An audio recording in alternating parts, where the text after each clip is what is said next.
Hey, what's up, everybody? This is Danny from C4C Apologetics. I'm glad you tuned in. Today, I have a very special guest interview with me. We have founder of Stand to Reason's ministry, Greg Koukl. Greg Koukl had written, and I didn't really realize this, but this book, Tactics, a Game Plan for Discussing Your Christian Convictions, I didn't realize it's 10 years old. 10 years old. That's right. So this book right here, if you want to look at not just theology, if you want to look at practical ways of witnessing and evangelizing, I would highly recommend getting this book. It's got recommendations from J.P. Moreland, Gary Habermas, Frank Turk, Sean McDowell, and C4C Apologetics. But this book talks about one of the more things that I guess you could say famous for or well known for is the Columbo tactic, which is just your presentation skills are just off the charts and everything. We showed a video thank here you. at church, and it's just amazing. By the way, it's 11 years. That's the 10-year anniversary edition. Came out a year ago. So I did see time that. is flying. But in the book, he talks about not only the Columbo tactic, but he talks about just the facts, ma'am, and using that, taking the roof off. That's probably one of my favorite chapters because when you're taking the roof off, you really want to take somebody's faulty view to the furthest logical conclusion. Right.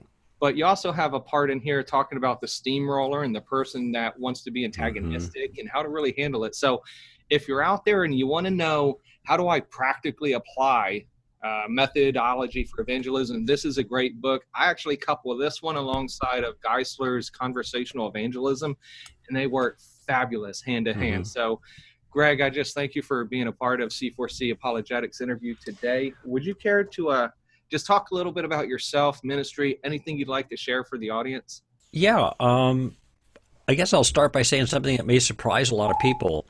And that is that it's funny how you get introduced at different times for things, because sometimes people will say, here's a guy with a great passion for the lost and whatever. And different Christians have different kinds of passions, but that doesn't turn out to be my passion. Maybe your passion, and maybe a lot of other people, and I'm glad that lots of people have it. My passion is for the church, actually. And I was weaned very early as a Christian when I was 4 months old in the Lord, which was 47 years ago. And that's when I began an intensive discipleship under one person that was, because of the nature of the circumstances, almost a 24/7 kind of situation. We were together all the time. And I was living in a Christian community at that time in Westwood Village by UCLA, and so I got, and this particular man, Craig Englert, he was a teacher in that community. So I got to know Craig, he got to know me. We were both tennis players. We spent a lot of time out on the courts and a lot of time doing all kinds of stuff. And so my life was formed as someone else poured their life into me. And it's not just the content. So much of the stuff, Dan, is not taught as much as caught. People need to see, in a certain sense, see you in action, or see the Christian, the mature Christian, in action, doing the kinds of things on a day-to-day basis, dealing with hardships, challenges, interacting with difficult people, etc. And so then we kind of absorb that. It's the way a child absorbs what their parents teach them. And I realize I'm like a lot like my own father, in both good and bad. And the things that I'm like in him, especially the bad things, are not what he taught me. It's what he modeled. And I just kind of picked it up, okay? But I'm not picking on my dad. We all do this, and this is just the dynamic. And so therefore, when I had a guy in my life that was feeding the good stuff and all, not just content, but all these other things, and loving me up at the same time, this really, really established my trajectory as a Christian. And so since then, I have had dozens of groups in the last 47 years of people that I've worked with, and some whose names people would recognize, as it turned out. And I had a chance to have some tutoring responsibility in their life, or mentoring role. And actually, the thing that makes me feel most satisfied is when people tell me, and they do this frequently, even at a distance, at a digital distance, basically, that they feel like I'm a mentor to them. And they said, well, I feel like I know you. And my response is, well, you do. I don't know you, but you know me. And so we can extend, in a certain sense, the virtues of mentoring to a massive number of people through digital media, even though there's the personal relationship is not intact because of the distance, and the anonymity of so many. But it is a way of leveraging what we have now for a discipleship end. And this is why it's one of the reasons that it's really important for me just as an individual person, and I think more important as a person that is getting increasing or has increased visibility, to be transparent and to be upfront and to let people know, look, I'm just one of the guys. I'm in there with all the rest of you guys. I just, I got my name on a book, but that doesn't make me any different than anybody else. It just means that's the way my contribution is being made. But I struggle with the exact same things everybody else struggles with. And what a lot of Christians do not realize is that most of the Christians they look up to struggle with lots more. Yeah. Because they're in the line of fire in a much more aggressive way. And so the enemy starts going after them, and they go after them in their personal life and in their finances and their relationships and their kids and their marriages and all of these places that generally and appropriately are not fully public, because it's private life stuff. But virtually everybody I know has had significant challenges in their private life. When I say no, I mean no. Everybody I know professionally. So again, my only point is that there is my heart is for discipleship. My heart is for training Christians. This is what motivated not only the book Tactics, but also the other book, The Story of Reality, which was written to help build up the body of Christ in their understanding of the big picture, but at the same time be the kind of thing that could be shared with non-Christians without embarrassment. Because there's not a lot of technical theology, at least it doesn't sound like technical theology. There is a lot of theology in that book. And I got one right here. Just as I'm a good author, I'm just going to show my own dog-eared copy. Part of the reason it's dog-eared is because I know this sounds weird, but I read it. I read my own book. Pardon me? You do dog ears on the tabs, on the pages? Oh, well, I was just using that metaphorically as a well-read book, but I do on occasion dog ear a place. But I got little yellow markers. You can see at the top there. I got a buddy of mine gets on to me for dog ear in my books and everything, and you ruin the pages. Well, I want references and everything. That's what these little yellow things are for. That's another way to do it. But plus you can put a note on that, like a file note.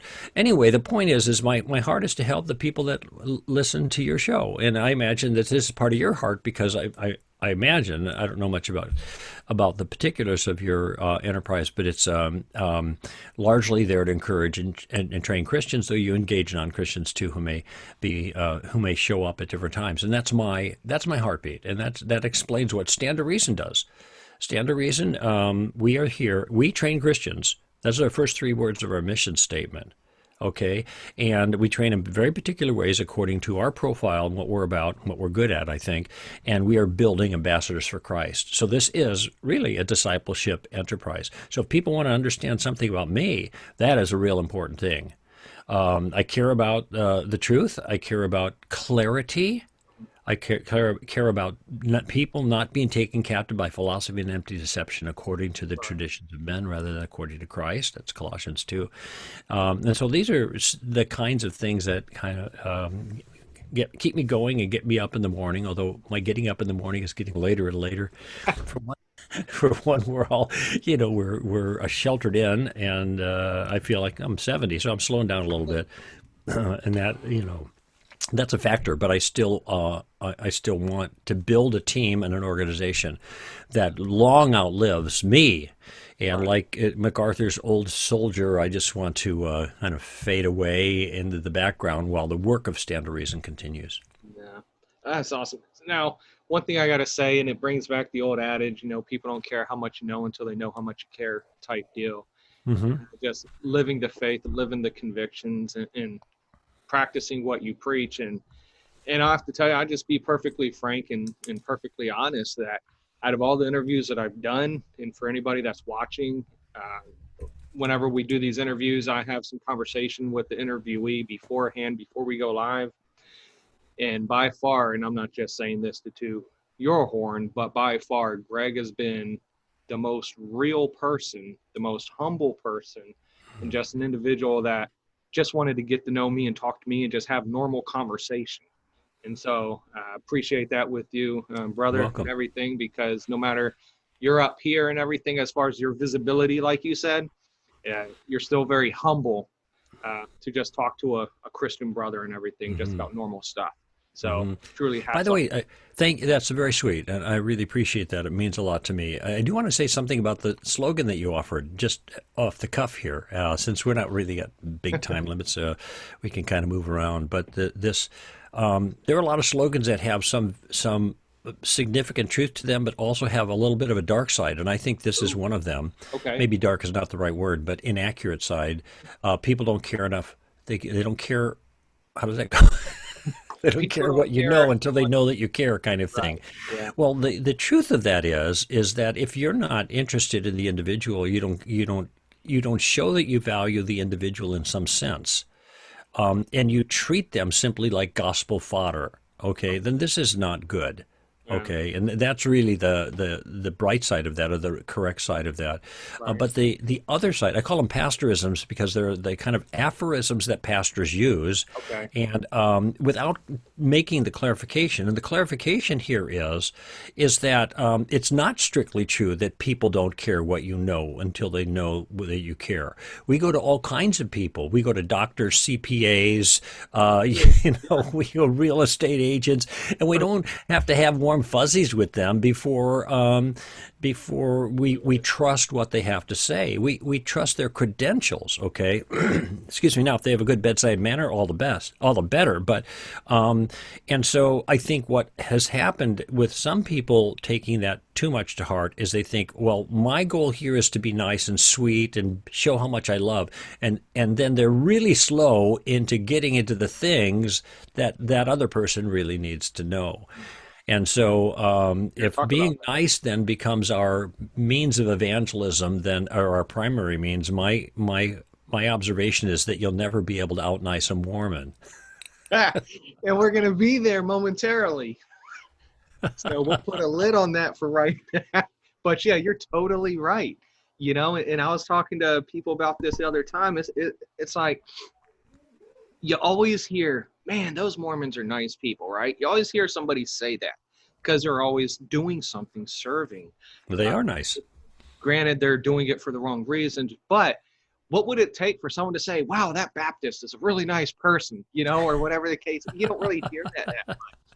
But, yeah. So it's both and, actually, not either or, I guess is what I'm saying. So I appreciate that. I like that insight and everything. And I'm always willing to just look at some things. And you're like me, I guess, and you like to dissect some things and phrases, stuff like that. My son hates it.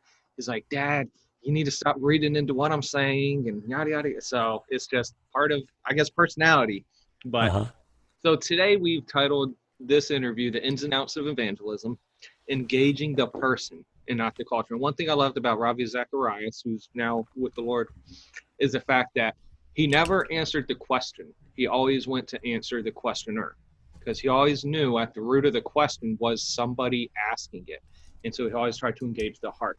And so it's our prayer that this interview, this discussion is going to allow you to realize, how do we engage the individual and not to just get into a debate? I've been into a lot of theological debates and everything, and it doesn't really get anywhere.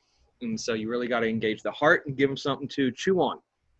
So first, right off the bat, we got about 12 questions and everything. The first one, typically a softball, it's a general question. You probably answered it a billion times.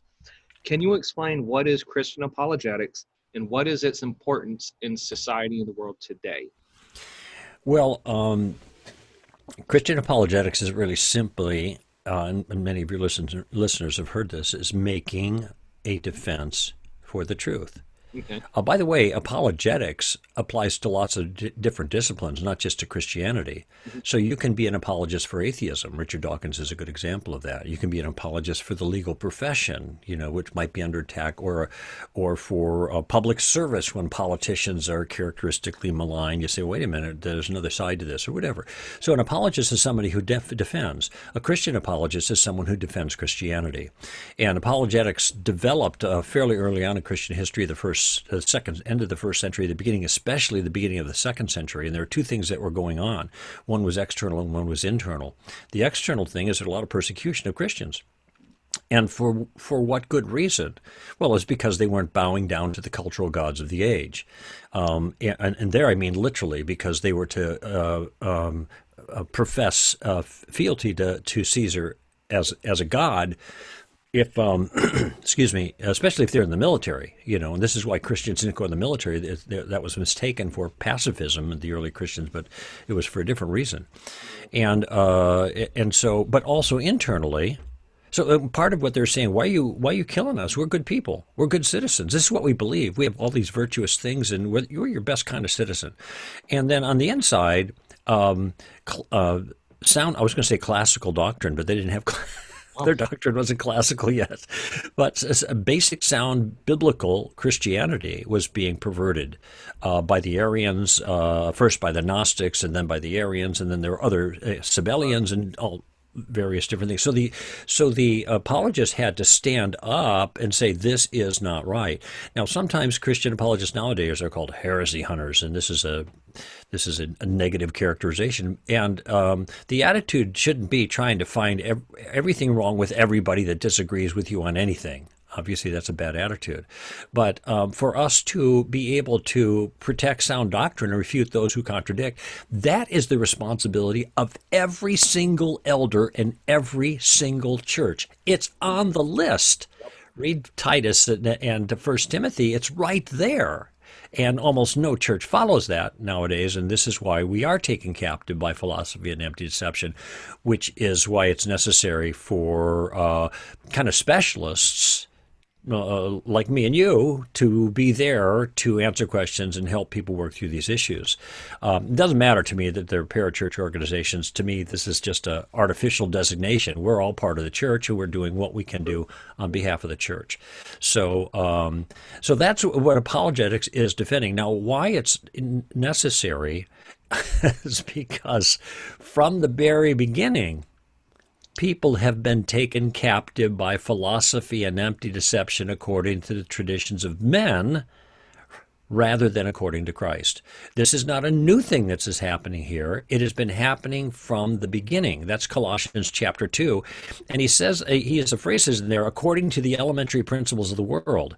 And there was some hint that he's pointing at maybe a pre-Gnosticism, a Neoplatonism that's kind of already creeping into the discussion, and we know that John had to deal with that, and a lot of what First John is about is dealing with some of those Gnostic ideas that were creeping in.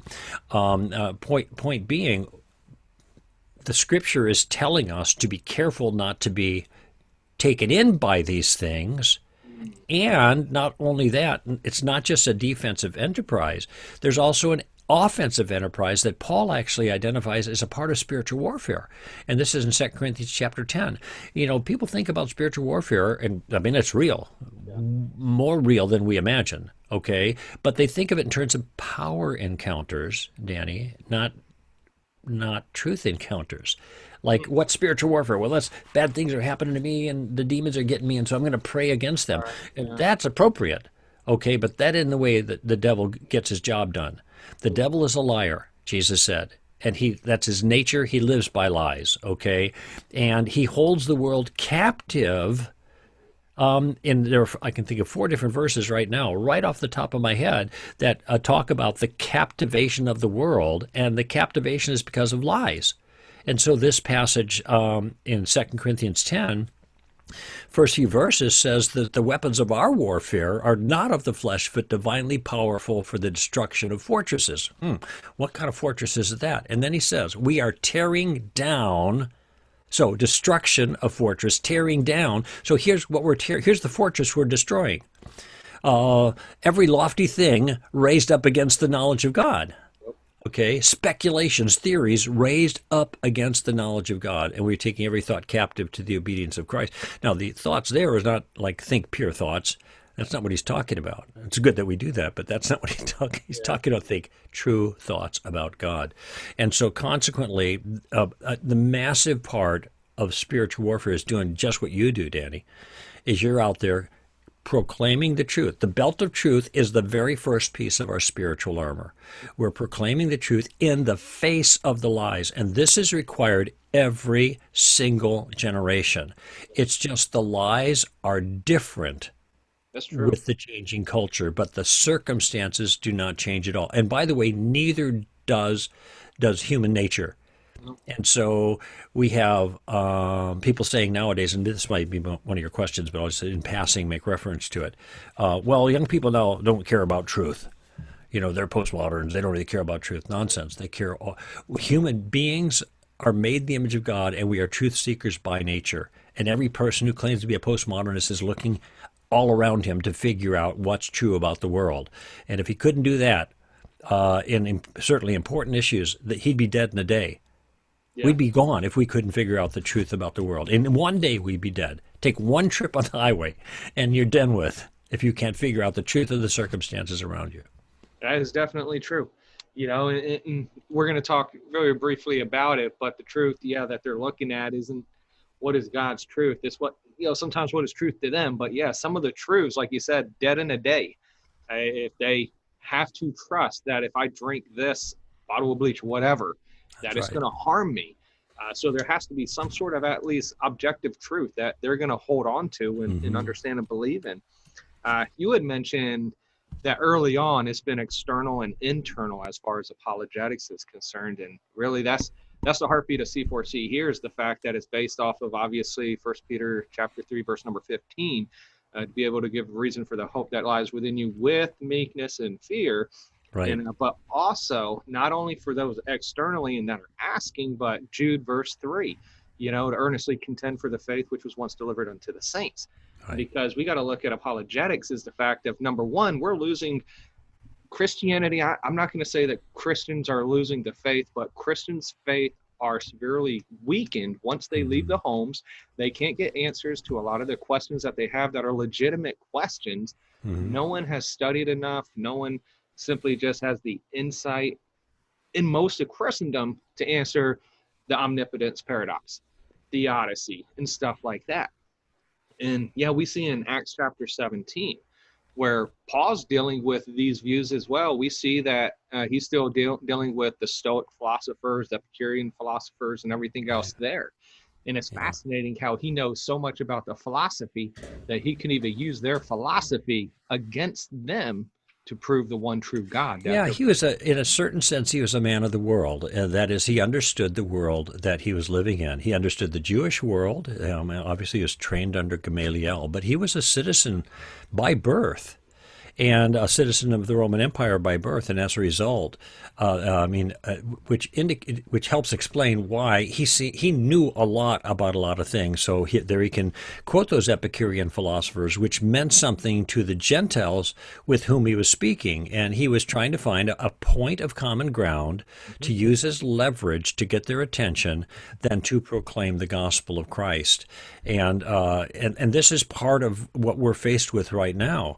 Now, back to that Colossians passage that both of us have made reference to, we can't guard against the philosophies of men unless we have some sense of what those philosophies of men are, and we can't tear down the speculations unless we have some understanding of the speculations. And it doesn't require that everyone have a degree in theology or everyone have a degree in apologetics and all that.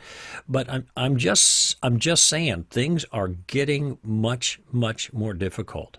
So think about it this way. In 1976, I spent time behind the Iron Curtain in 6 different communist countries working with Christians who were suffering under communist totalitarianism. And their priorities were reordered in virtue of their cultural problems and pressures.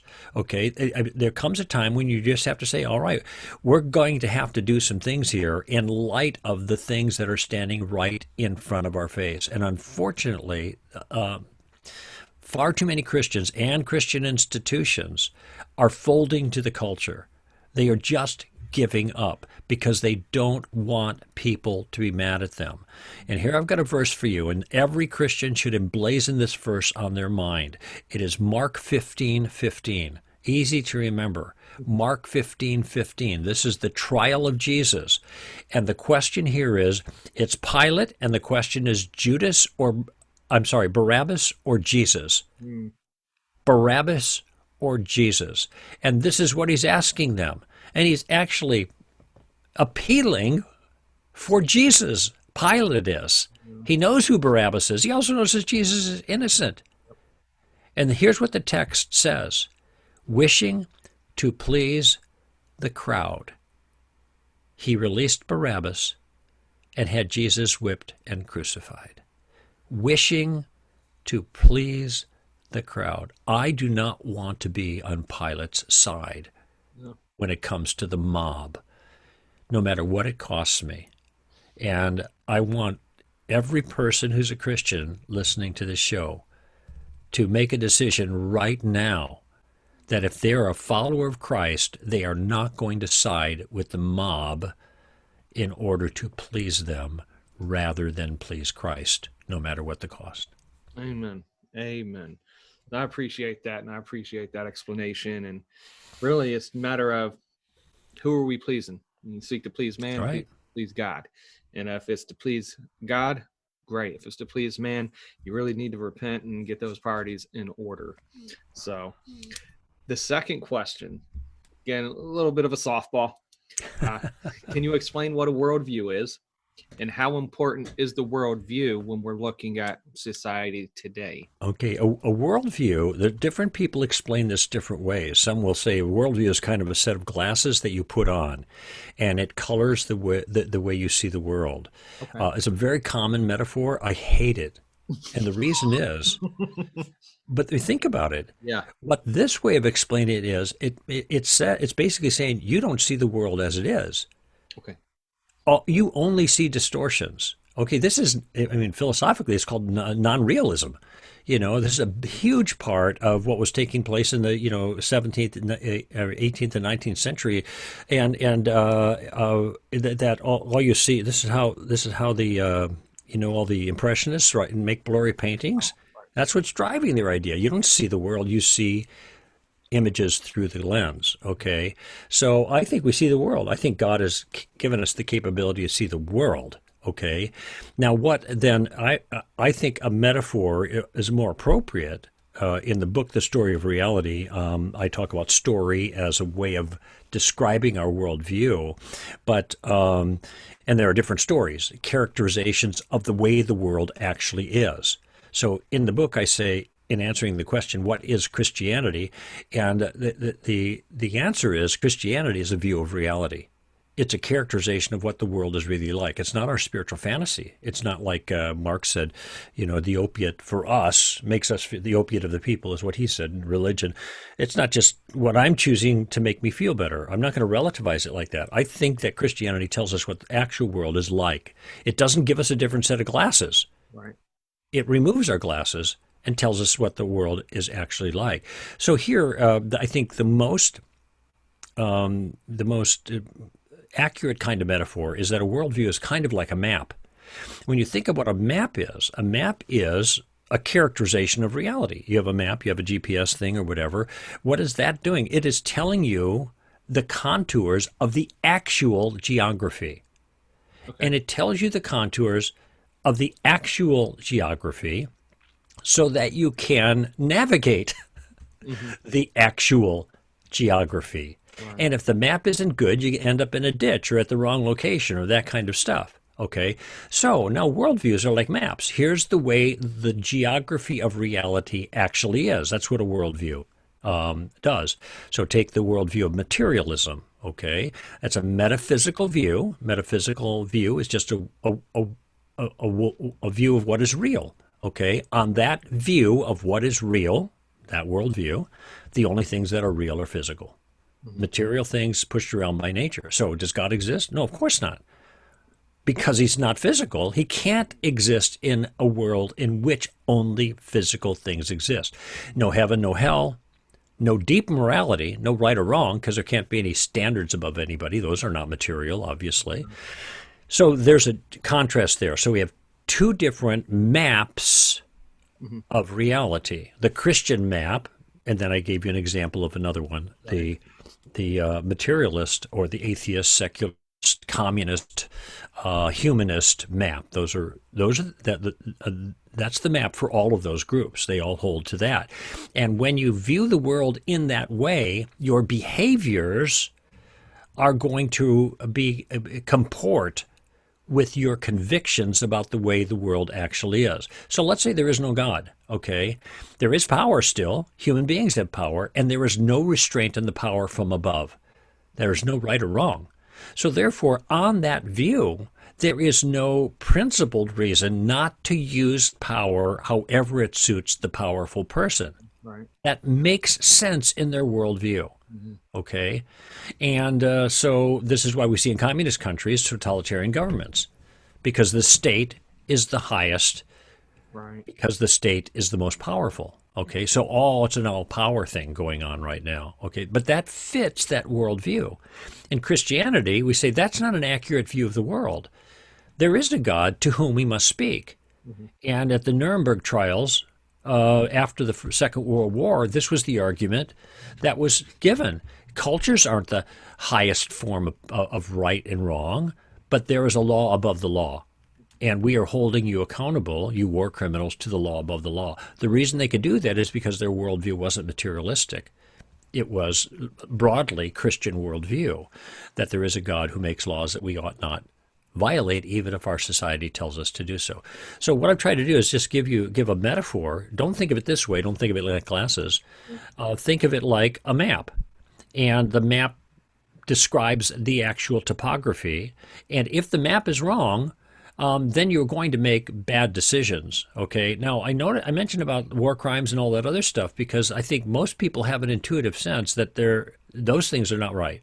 And people talk like this all the time. But there's no way to call them wrong in a materialistic worldview. So at that point, there's no way for that worldview to fit reality the way it is.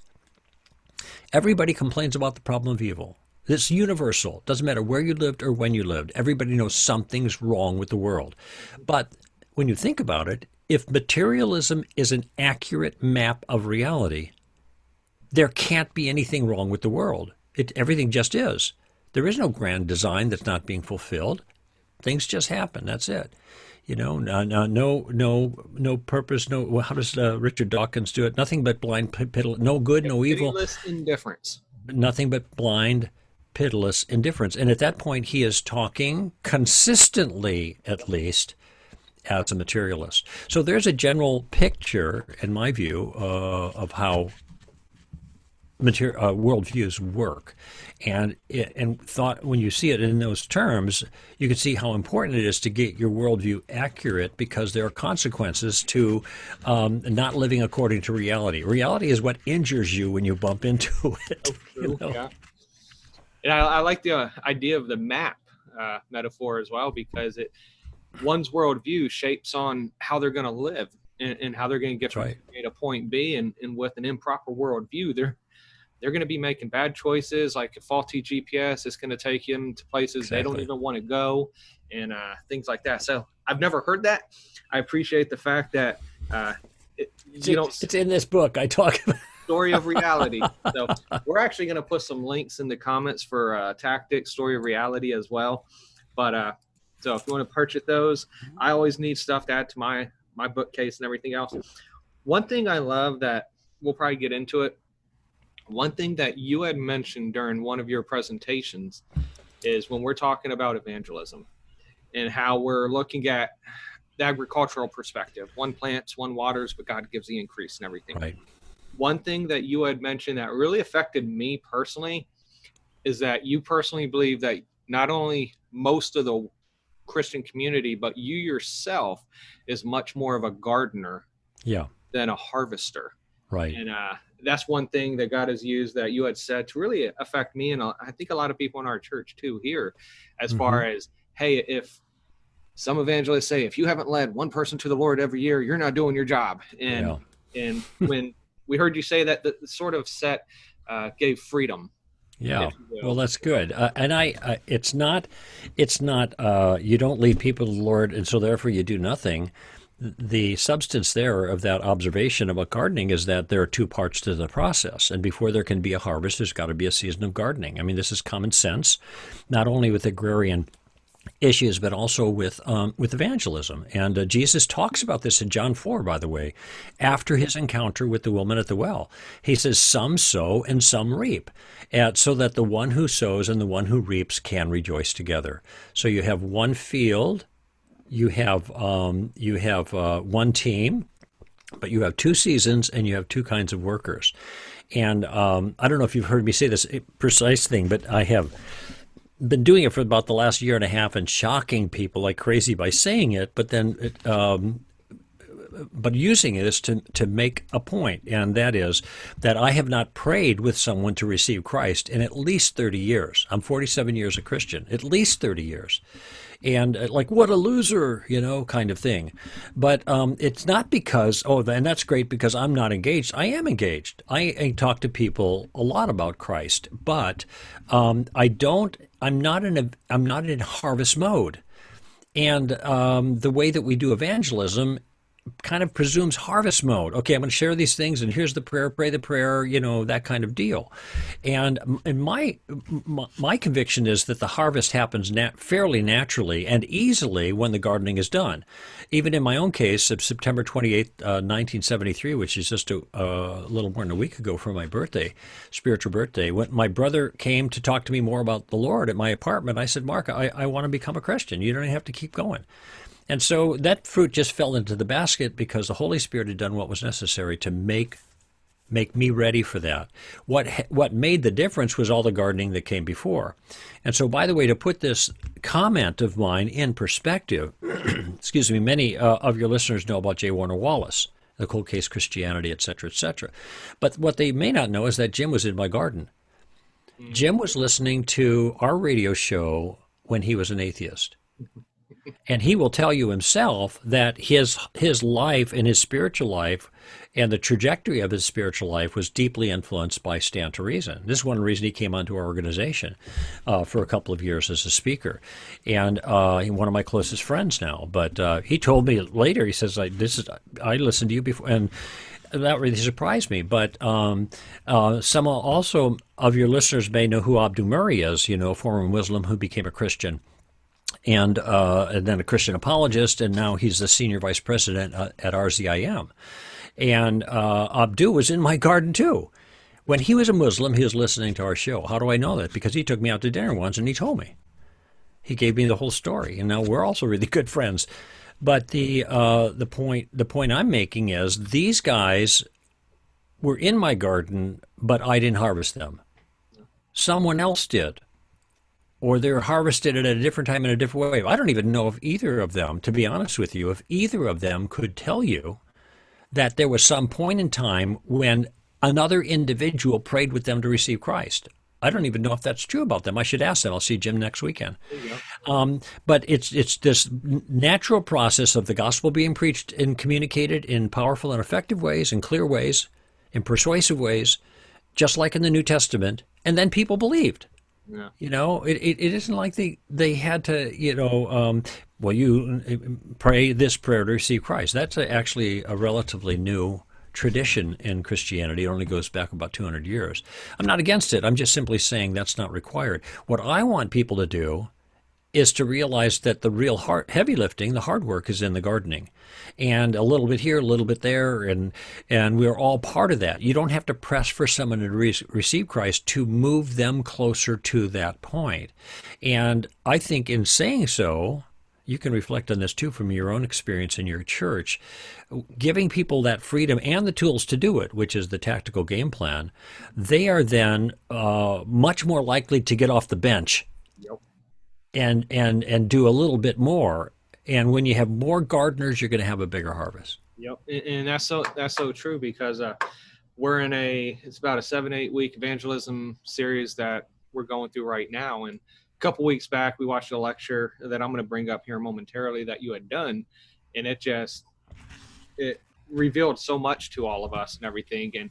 And the more tools, the more equipped people tend to be, the easier it is for them to get off that bench and really get into the game. And a lot of times, and we'll talk about this too, is people don't know how to start the conversation. Mm-hmm. You know, the whole SALT method, as far as start a conversation, ask a question, listen, tell a story type deal. It seems to be that first, how do I start? What mm-hmm. tool? What if they ask me this question? And whether it's conversational evangelism and learning about the barriers, intellectual, emotional, volitional, or whether it's the tactics and looking at the Rhodes Scholar or just the facts or just the Columbo tactic. And what do you mean by that? How did you come to that conclusion? Right. Giving these people's, I call it putting it in your toolkit, your apologetic toolkit. That Perfect. Way, you have it, you're aware, you're equipped to do the work of the ministry. So definitely. I want to ask you, though, go back just a little bit, relativism. Mm-hmm. So, and I think you touched briefly on just postmodernism a little bit. Yeah, could you elaborate? What do you believe led to the rise of relativism here in the West specifically? The flesh. The flesh. So has it always been the case, or before postmodernism we had? Well, let me define relativism. Relativism is an understanding of what it means for something to be true. Okay, it's a way of understanding what it means for something to be true. Okay, now classically, the concept of truth was tied to the nature of reality, the external world. Okay. So if I said it's true that I am talking with Daniel on his podcast right now, well, that would be an accurate statement if I actually was talking with you. It wouldn't be true if I imagined it. Mm. Okay. What would be true is that I'm imagining it. Right. Mm-hmm. But if I'm claiming it's true that I'm talking with you, but in fact I'm only imagining it, that would be a problem. Yeah. That means my imagination is tricking me to think that something in my head, so to speak, is really happening out there. That's what hallucinations are. That's the difference between believe and make-believe, okay? So when you think of it that way, it's pretty straightforward. It's very simple. That truth understood in that fashion is actually I call it the garden variety definition of truth, because it's what we all mean almost every single time we make reference to truth. Time for dinner. Really? I just sat down here. I thought you just started. No, I'm all done. Time flies. Oh, yeah, okay. All right, I better stop and eat. Okay. Now, the whole discussion was about what's true out there. Really? Okay, yeah. Here are the reasons. Notice how they're even in a very simple kind of conversation like that, there's a claim about truth, and there is some question about whether it's accurate or not, and then you look at the details, and then you respond based on what you learned about the nature of the way the world actually is. Now that is an understanding of truth that is normal, common, standard, that is tied to the nature of the world as it is in itself. Okay, I'm just going to call that the objective world because it's the object. When I say the object, I mean everything outside of me. And I don't even mean my body. I mean my conscious self. Okay, what's going on out there? That's the objective world. And when our claims are tied to the way the world actually is, then that's considered true. There's a fancy philosophical term for that. It's truth by correspondence. But you don't need to know that stuff because people already know what that is. This is the way they operate every day. Okay. Now, let me give you another example, though. A second way of understanding this concept of truth. It creates confusion, but this is the way people talk. So if I said Haagen-Dazs butter pecan ice cream is delicious, So now I'm making a statement, right? I'm making a statement, what appears to be about ice cream, okay? And I'm claiming that it is delicious, all right? But when you look at this more carefully, we're not talking about anything about the ice cream. Because some people can eat that same ice cream and, barf it up because it tastes awful to them, right? So what I'm actually stating is making a truth claim about something about me. The delicious is an assessment that I now as a subject, object, subject, I as a subject am making regarding something in the world. This appeals to me personally. I like the taste of it. This is a flavor that appeals to me. So one could say that the statement Haagen-Dazs butter pecan ice cream is delicious is true, but only for me. Right. Because someone else may not like this. Now, just to make the clear, here you go. Okay, so I actually don't care for it so much anymore either because I use this as an illustration, and people kept buying me Haagen-Dazs butter pecan, and I got sick of it. So now I have a different flavor, which I don't indulge in too often because I'm trying to keep my girlish figure, but I'm not telling anybody what it is because I don't want to ruin it for me. But it is, it's over at Baskin Robbins. That's all I'm going to say. And there's only 31 flavors, so. Yeah, actually, they have more than that, but they only have 31 in the case at any given time, I think.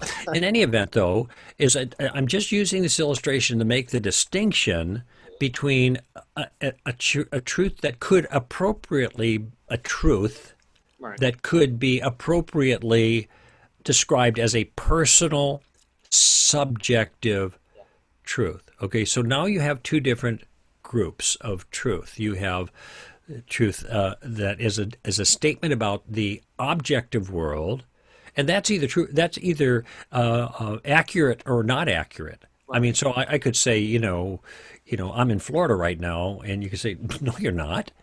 You're wrong about that. It's totally appropriate to adjudicate the correctness or incorrectness of statements about the objective world, and we do this all the time, okay?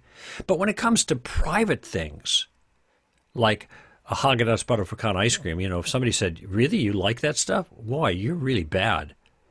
You're a sinner because you like that. What? That would not be the appropriate kind of assessment of that kind of thing. Because people just have tastes that seem to be innocuous, whatever kind of deal, all right? So this is the distinction between objective claims and subjective claims. Objective claims are about the world as it is in itself, and subjective claims are about personal preferences. Objective claims are either, I want to say right or wrong, but some people might confuse that with morality, so I'll just say it correct or incorrect. Okay. And subjective claims are neither correct nor incorrect. You can't be faulted, usually, for your tastes, in ice cream, certainly, and desserts. Now, if your taste in dessert was little children, that would... Yeah, and then you're that's in a different category, but I think folks get... Now, that is the simplest way of describing the difference between an objective truth and a subjective truth. Okay. Subjective truths are also called relativistic truths because the truth is relative to the individual subject. Okay. Now, the word relativism is a little bit misleading because there is relativism of a sort on the other side.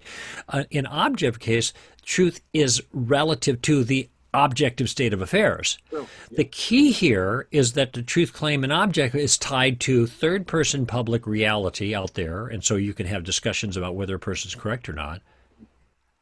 And subjective, fully subjective truths are relative just to the subject. So, by the way, on subjective truths, nobody could ever say that anybody's right or wrong on subjective truths. Okay?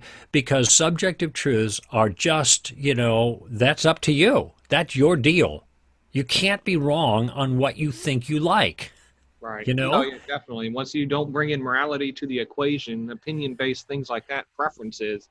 Yeah. Well, when I say wrong in this case, I'm not talking about morality. I'm talking about correctness. Okay. Yep. You can't be incorrect about what you think and what you prefer inside. Your own inner states are your own inner states, know. And so, okay. So now with that position in mind, excuse me, with those distinctions in mind, What is it that turns out to be underneath the province of subjectivistic elements versus objectivistic elements? Okay, the big contender through in most of our lifetime has been morality.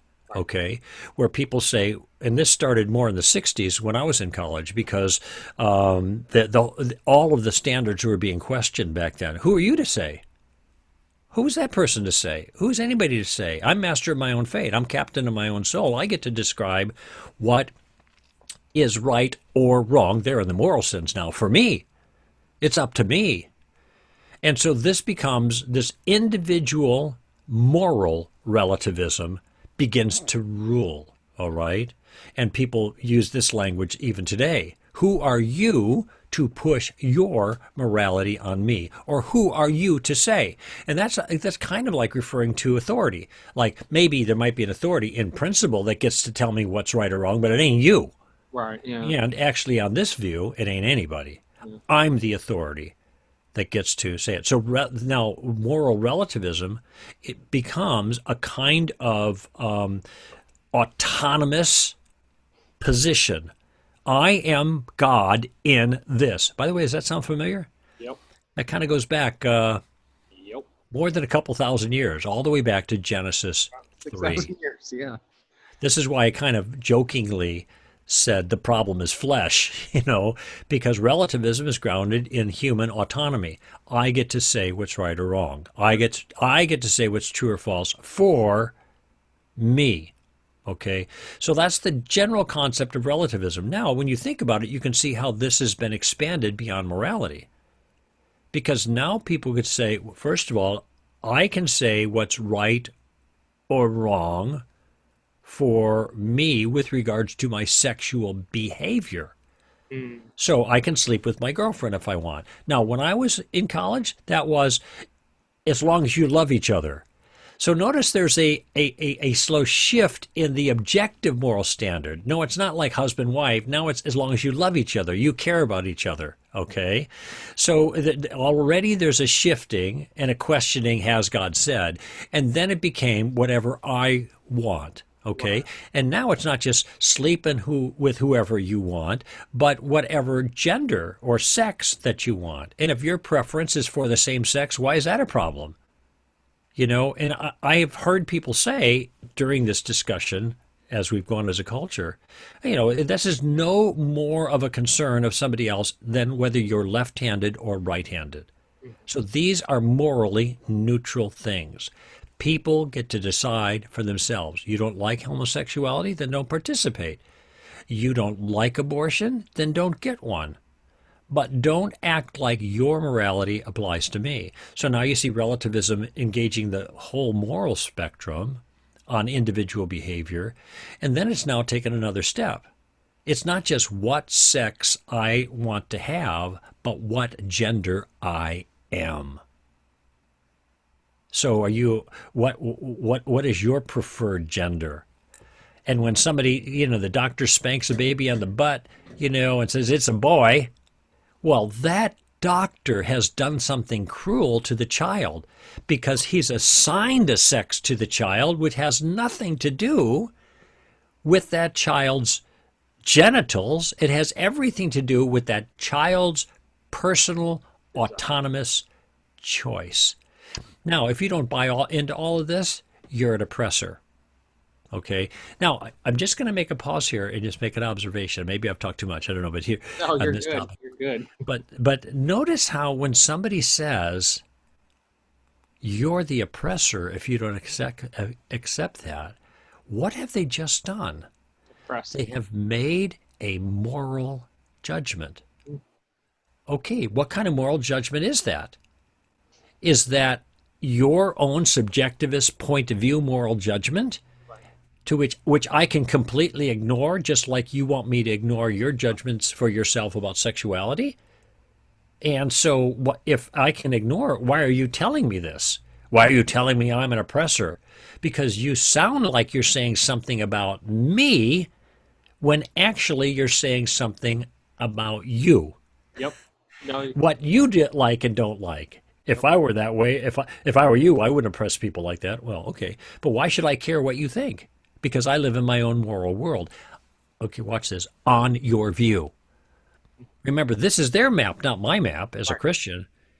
So at this particular point, they're stepping outside of their worldview and they are trading on a different standard that does not belong in their worldview. They are being radically inconsistent at that point, but they don't even realize it.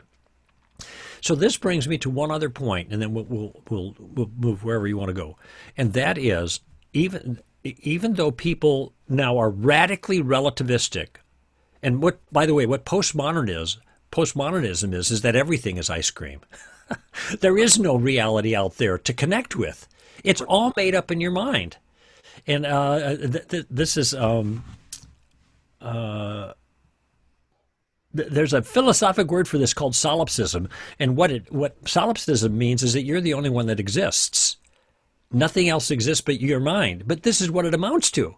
More or less. It's all just me and what's in my mind. Okay, that's postmodernism. We don't know anything. We just have images. We just have what's going on in our mind. So what we do is we invent our own stories about what reality is like, and we live according to our own stories. Mm-hmm. And so that's what postmodernism is like. But the key to keep in mind is there is no human being that can live consistently with the relativistic view. And the reason why is because they actually are human beings made in the image of God, and they have to live in God's world. Okay, and that being the case, they cannot escape making moral judgments, even when they say moral judgments are wrong to make, and they do it all the time. And there's a number of tactical maneuvers that I talk about in the book that help us to exploit this, using questions, of course. But I just want people to see what's going on. So relativism is a view of truth, and basically the distinctions are when truth is tied to objective reality. That's called objectivism. And when truth is tied to the subjective nature, that's called relativism. And it starts out that morality is the relative thing. Who are you to say? And now more and more, everything's becoming just simply relative. But nobody can live consistently with that because it's not the right worldview. And I think what's fascinating about your book, like you said, you have a couple different questions you could bring up, is being able to equip people to be able to identify these self-defeating statements and just to see that they can't live logically within their own relativistic worldview. Mm-hmm. I just want to, this wasn't part of the script or anything, but at least my questions, whatever the case is, but would you say atheism is a worldview or not a worldview? Yes, of course. So, it's a picture of reality. Of course. Yeah, it's a map of reality. It's a picture of reality, of course. Would you say atheism worldview is different from a secularist or a naturalist worldview? Or is it just synonyms? No, secularists are characteristically atheists. Right. Because a secularist view is a non-religious view. Okay, and because the nature of secularism then is that man becomes the measure of all things. We're at the top of the pile, and at least most forms of secularism. I mean, I'm just thinking right now a little bit about kind of extreme naturalism and people who are totally into like the Gaia and planet and all that other stuff. So actually, on that view, human beings are like the plague of the planet or whatever. But point I'm making here, though, is that characteristically, secular views, non-religious views, are atheistic by nature. Even though there might be some, that is, there is no God, personal God, there still might be some kind of spiritual force that governs things. Though characteristically, secularists, humanists, certainly communists, it's doctrinal to them. They have the view that there is no God and there is no immaterial reality of any kind. No souls, no afterlife, no deep morality. There might be cultural morality, but no absolute or objective morality. Right. Okay. I just know I have a video out there called Dear Atheist, 10 Things You Should Stop Saying. And one of them saying that you don't have a worldview. And it's amazing, you get into trenches sometimes and anybody that wants to go out there and just see what the battlefield's actually like spiritually and just Yeah. from a human flesh perspective, do a video about atheism, the cynics, the skeptics, and everything, and just be honest, be loving.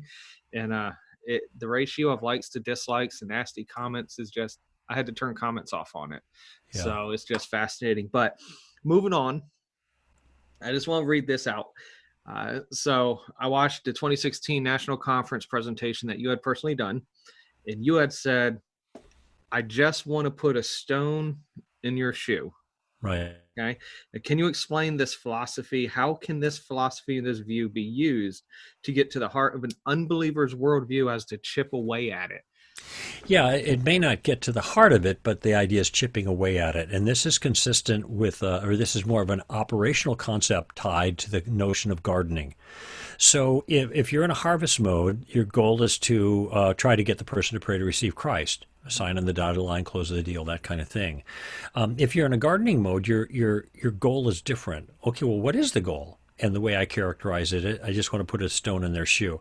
Incidentally, whenever I speak to a secular audience, I've spoken at more than 80 college and university campuses, not all secular, but when I'm in a secular environment, this is what I tell them before I'm about to give my presentation. I'm not here to convert you. I'm a follower of Jesus, okay? No apologies, but I'm not here to convert you, okay? I just want to put a stone in your shoe is what I tell them.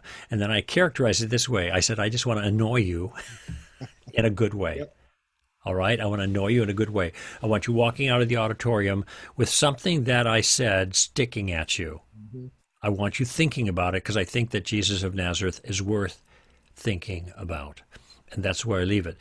So now when I'm in conversation with people and I'm in gardening mode, which is generally my mode, then I'm trying to find some way to give them something to think about, which is what I characterize as putting a stone in their shoe. I want them to think positively about one aspect of Christianity. I might give them some rationale. I might want to chip away at the foundations of their own worldview. If they think, and they're atheist and they're God, and they think that God the God of Christianity is evil, I have a question. I'm confused. Tom, Joe, I'm confused. What is the standard that you are using to judge God as immoral? Where are you getting that standard? Now, most of these people believe that that morality came from evolution.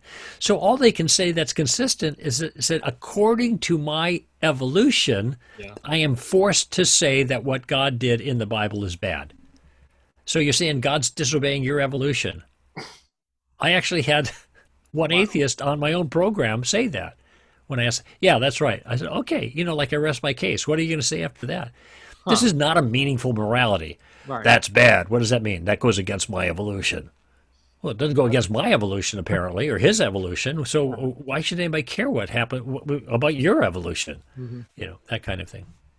So have you found, is it safe to say that you found more people come to you afterwards, be like, hey, you gave me something to chew on, or is it more likely that you haven't heard and it's really in the quiet and the stillness of the night that these things start to generate up in their mind? Yeah, it's a combination of things. And here's what I would do. I encourage your viewers to think about. If they became Christians as an adult, just think about the steps that led to that. There were events in your life where people were actually gardening. And chances are pretty good that you were pushing back fairly hard during much of that time. But you kept coming back to the table. Why? Because something they said got at you, kept you thinking. So when you're gardening in this situation, you almost never are aware of the good that it did. All right. I'm just telling people that if what you're looking for is some atheist to say, you have a good point, you got me thinking, that's going to happen once in a while, especially if you're gracious to them. If you're not gracious to them, they're not going to give any ground at all, at least not in your sight. Okay. God can still use it, but occasionally I say, yeah, okay, you got me thinking about that. All right, fine. But most of the time you're not going to hear that. Yeah. Okay. People are just, but doesn't mean that it's not happening. Okay. God is the one who's in charge of the process. Jesus talks about the growth of the kingdom, and he talks about planting. And he says, you throw out the thing and the seed, and all of a sudden it sprouts and it gives fruit. And who knows how that happens? Right. What you did this, but you didn't cause the growth. You didn't cause this to take place. That's something that God causes. So this takes a lot of pressure off for me. I can engage, and then I can forget about it. I'll probably never see this person again. They're on an airplane. They're a waitress or whatever. And I did have one occasion where there was a waitress in Seattle, and I had just done a Friday night and all-day Saturday seminar, and I was leaving my hotel, having breakfast, on the way out, my bags they were right there by the table, and it was like 8 in the morning, and I'm not a morning person, and this gal the waitress was way too cheerful and energetic for me at that time in the morning, and the last thing I wanted to do was talk about God or religion or anything, but what ended up happening, I think she's saying, "Oh, why are you here? And isn't it a great day? And so what are you doing today?" And all that. Oh gosh, I'll tell her what I'm doing. In about an hour, I'm preaching at a church. That'll get rid of her. This is what I'm thinking, right? Yeah. And she said, "Oh, that's great." I said, "Why would you think that's great?" So I asked her, "Are you a Christian?" She goes, No, I used to be a Christian, but I'm not anymore. Instead, the universe takes care of me." Oh, okay. And I said, "Really? How does the universe take care of you? Is the universe a person? Is it a person?" "Oh, the universe isn't a person. The universe is, well, I guess God takes care of me." Okay. "Oh, so God is a person." Yeah. "Well, God is the universe." Yeah. "Really? How does that work?" Now, notice that all I'm doing is reacting with, "What do you mean by that?" questions, because I'm kind of mystified by this, but I don't want to talk to this girl. I already confessed. I just want her to go away. I want to drink my coffee and wake up, But notice how just using the very first step of the game plan, just to draw her out, I'm moving forward. It's almost like I can't help but do that, even against my will, kind of thing, because this is strange. And it's easy to say, "What do you mean by that?" in that circumstance. Anyway, a little while later, she comes back. She left after a while, and I felt, well, that was a waste of time. And she came back a little later, and she said, "Nobody has ever asked me questions about my view the way you did, and it got me thinking." There you That's go. all she said. Yep. And then I said, "Well, if I had more time, I'd ask more questions so you could do more thinking," is what I said to her. Now, fortunately, I had my bag there, and I almost always carry a copy of The Story of Reality with me. And so I asked her if she would like to read a book, and she said she'd be willing, and I gave her the copy of that. So, God can use it the way he wants to. But there's an example, though. It's like, she did say it got her thinking, but most of the time you're not going to get that reinforcement. You go to the garden. If you have a garden in the backyard, you're hoeing and weeding and everything. You don't see fruit. That's The true. fruit comes way at the end of the season, and so but you are getting satisfaction out of doing the work that is going to produce the product that God, in this case, has in view. Obedience. Yep. And so, I like to define success as just obedience. Whether we see results, we see fruit, whatever the case is, was I obedient? Did God lead me to talk to this person and say something? So if they didn't respond, was I obedient? Yeah, I agree entirely. That is a great definition of success. Our audience of one is another way of looking at it. Exactly. I was just talking to somebody about that last night. Then when you preach and you teach, I was told, make sure you preach and teach to an audience of one. And God will take care of everything from there. I love your honesty, because I've seen you in presentations saying someone will come up to you and be like, "Oh, Greg, you must have a wonderful personal time when you wake up in the morning." And what do you say? You say, "Frankly, before I have coffee, I'm an atheist." That's right. That's why you can see me. I'm getting there. So it makes me feel a little better too, and I got my coffee as well. But let me ask you this: in your experience, what do you believe? And you've been doing this for a few decades, and you've got a master's in apologetics as well, if I'm not mistaken. Right. What do you believe are some of the main objections and fears that a Christian has to be able to go out there and just talk to people about their faith? Well, I think one fear we've already kind of addressed, and that fear is that they are concerned that they're not going to be able to that they have to put themselves in a position that is discomforting for them. And that position being they've got to try to get this person to pray to receive Christ or something like that. That's the way they're pushing, all right? And they don't feel comfortable with that, and so consequently they just don't try at all. Right. So that's one big fear, and I hope I've disabused them of that fear because by talking about the concept of gardening. And incidentally, I wrote an entire article about this that's on our website. We have a bi-monthly, well, we call it a newsletter, but it's an article that goes out that is meant to train people. And virtually every book that I've written is a collection of those chapters or those articles, and I make chapters out of them in a book. So in January of this year, there was a piece that went out called Gardening versus Gardening or Harvesting or something like that.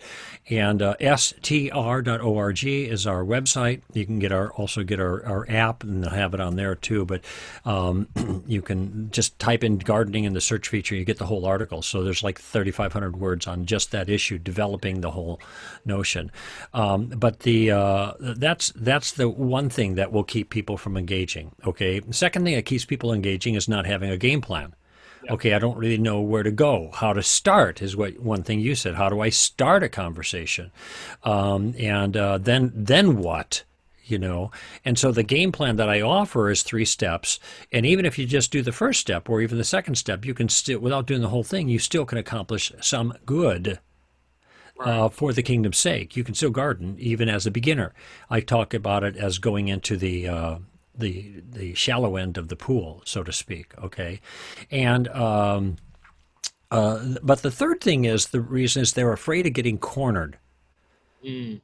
Now, you can get cornered in 2 ways. One way by an aggressive person, and this is why we have things like the steamroller tactic, and in the book we teach how to deal with aggressive people in a gracious way, but an effective way.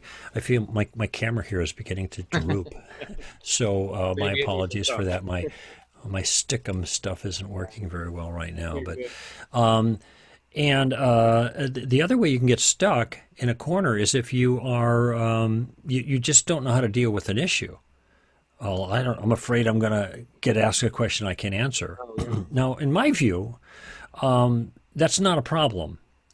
There, in one sense, we'd love to be able to have some kind of thoughtful response to every challenge that's brought up, but even I don't have that. And sometimes you may just have to say, you know, I'm just going to have to give that more thought. You know, what about white privilege? You Christians all have white privilege, okay? What do you mean by white? Well, my first question is, what do you mean by that? You know, what do you mean? What is white privilege? Okay, and then if I'm asked to try to give a response, I might just simply say, you know what? I have to do more thinking about that. Yeah. I haven't resolved that issue for myself, and I'm just going to have to think, who can object to that? Who can complain with that? Now, it doesn't mean people wouldn't complain, but my point is that's a completely legitimate and fair response. And some of these kinds of challenges that are coming out of what's called critical race theory, CRT, that we hear all over the place now, these are sometimes hard to respond to because they're so aggressively presented. Right. And so asking some questions, like our first 2 questions that you modeled a moment ago, what do you mean by that? And how did you come to that conclusion, is a way of gathering information. So you're a student at that point. You're not an advocate. And you're getting more information. And then you can say, well, I think I need to think about that myself. Okay, that's a way of avoiding getting caught. By the way, all of that is in the tactics book. But these are meant to address these kinds of fears that people have. And I love the way you talk about it, too, because really in evangelism, they're doing all the work. We're just, like you said, with Columbo, we're just gathering information, trying to learn about the person, about the story. We can find intellectual, emotional barriers, and really they're doing all the talking. But the part that a lot of Christians don't realize is, how do we listen? Mm-hmm. A lot of times we do more hearing than we do listening to the individual, and then taking what we've learned to be able to respond that's in a way that relates to what they're saying. Yeah, that's particularly hard for people like you and I because we like to talk. Yeah. So it's a workout for me as well to listen instead of talking. Right. Yeah. No, I'm with you. I mean, I've read and heard your story about when you met the woman with the pentagram and everything, and Yeah, that's right. Which in Wisconsin. said she was a pagan, and Yeah, I may have done what your wife did and just start giggling. but, that's right. She started to chuckle. Yeah, but how you I think handled she had that was just, apologized. Sorry. it Yeah. was just textbook because you were just gathering details and information. You get on the topic of pro-choice, pro-life. So, well, I want to talk to you because we've talked about here locally as far as analogies, spiritual analogies, and Jesus is a master of analogies, like the Holy Spirit's, like the wind, and you got the bread of life, you got living water as opposed to regular physical water. So the Hmm. question is engaging the person's heart. How are some beneficial ways we can start a spiritual conversation or spiritual analogies when we're hearing someone talk? How do we transition from the physical to a spiritual dialogue? Well, this is an area that I'm not sure that I'm especially good at. Okay. Okay, my main thing is to kind of keep my ears open and listen to what people say, and then begin to ask them questions Right. about that. Okay. I think I have heard one question that's a good initiation, and maybe Dave Geisler has more stuff. Like he's got a great book, and you mentioned it already about I think conversational evangelism, and we've done some events together where we're both on the stage, kind of giving our side. He's got great stuff, and so he may be more in touch with this particular issue than I am. I'm very left brain, so it's like that's just where I go most of the time. But there is a question I think that is a good question to initiate a conversation if you have a few moments with somebody of downtime. It's relaxed, whatever the circumstance happens to be, so that you can process. The person can think about the answer, and then you can process it and maybe pursue an education, a conversation there. And that's the question: what do you think happens when you die? Mm-hmm. What do you think happens when you die? Now, probably younger people aren't going to think very much about that because they're too young and they don't think they're going to ever die. But it might be more effective, unless there's a tragedy in that young person's life. Like one of their friends just got killed in an accident. And Right. this brings it right up. Okay, what do you think happens? Yeah. And this brings ultimate issues right front and center. But the question is a fair one, and it's a legitimate question of curiosity. So I don't know what they're going to say. Right. But whatever they say, I want to get a clearer understanding of what it is, and then I want to know why they think that's what happens.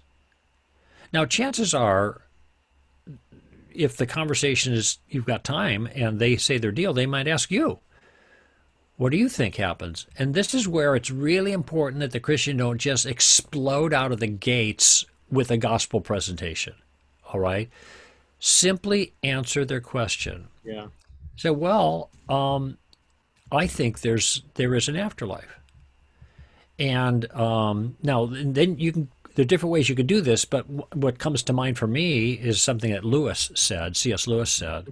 So I'm just going to integrate that in. I said it comes an afterlife, and do you realize I'm role playing right now? But do you realize? Did it ever occur to you that some people like just seem to get away with murder? I mean, does it bother you that there are people who do really, really bad stuff? Okay, I don't think they're going to get away with it. Yep. I think that after we die, there's going to be a reckoning, okay? And that we are all going to have to stand before God and give an account. Now, that means the bad guys are going to get they're going to get their comeuppance. However, it also means I've got to give an account for my life. True. Yeah. Okay, now notice I'm speaking autobiographically there. I'm not saying, and you will have to give an account for your life, but it's implicit in the statement. Okay? And what we're also trading on here, and this is a chapter in the new edition of Tactics called Inside Out. I know that there are things that are built inside of a person in virtue of the fact that they're made in the image of God. And one thing that's built inside of them, no matter who I'm talking about, is the moral law. Yeah. Okay? They know there's a right and wrong, which is why they talk about it so much. And they talk about it in objectivistic ways. Okay? Not just relativistic ways, like when they're accusing someone else of, you Right. shouldn't push your morality on me. Okay, we talked about this before. But they also know, and this is also inside, they know that they haven't kept that law. So they know they're guilty. Mm-hmm. Okay? And this is the bad news. If they're guilty, that means they're going to have to give an accounting. And now what's that going to look like? Okay. So now I've set the stage maybe for some further discussion. And by the way, even if I don't say anything more at that point, if I sound reasonably credible and I'm gracious and I don't get their defenses up, and I'm just saying, I think there's going to be an accounting. And I've also drawn on their own conviction. You ever think that now people get away with murder? Man, that's not right. Yeah. Well, they're not going to get away. They may in this life, but not in the next. There's going to be accounting. Now, that's got to appeal to the person's sense of justice, but it also, at the same time, has got to be frightening because we're now there as well. And I know I'm going to have to be there, kind of thing. And so he's thinking, oh, well, maybe he's going to be there. That might be a good stone in the shoe. Yeah. So if the conversation goes no further, I've done some good gardening there. And I've gotten into the conversation by asking a somewhat personal question, but I'm willing to hear what that person has to say. And I'm not going to beat them up on it, but I just want to get information. So with that question and asking, say, a perfectly stranger, hey, what do you think happens after we die? Have you, in your personal experience, ever received any sort of negative reaction when you ask that question? No, I haven't. I haven't used it a lot either, because I learned this question about 2 years ago or something like that. But I'm suggesting that I think it would be a good entree to a conversation. Okay. No. But I don't see why anybody would, especially if you introduce it properly. Do you mind if I ask you a personal question? What's that? Well, something I've been thinking about, and if you don't want to talk about, that's fine. So now, in the introduction to the question, I have set the groundwork for a person to beg off if they want to. All right. So, well, here's the question. And the question is, what do you think happens when you die? Any ideas? Hey, I don't want to talk about that. Oh, okay. Sorry. It's all right.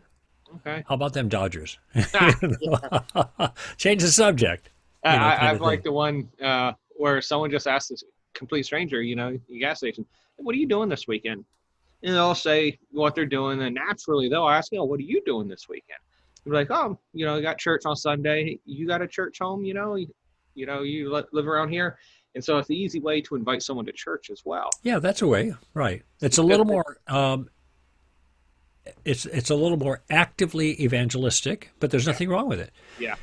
Sometimes, I've had situations, we've done this too, you give thanks at a table, and then at a restaurant, that was before COVID, let's say before the politics of COVID. And so, you can invite the waitress to be part of it. We're going to give thanks here. Would you like to join us? And then just hold hands with her. Don't take much of her time, but just say a prayer that is a genuine, shortish prayer, giving thanks to God. Yeah, you're just modeling your Christianity in a positive way. Yeah, we've done that countless times, and it's just amazing type of response. And some people are like, because we'll say, we're about to say the blessing. Is there anything we could pray for you or your family about? Yeah, sure. That's another thing. Some people, they're like, no, I'm good.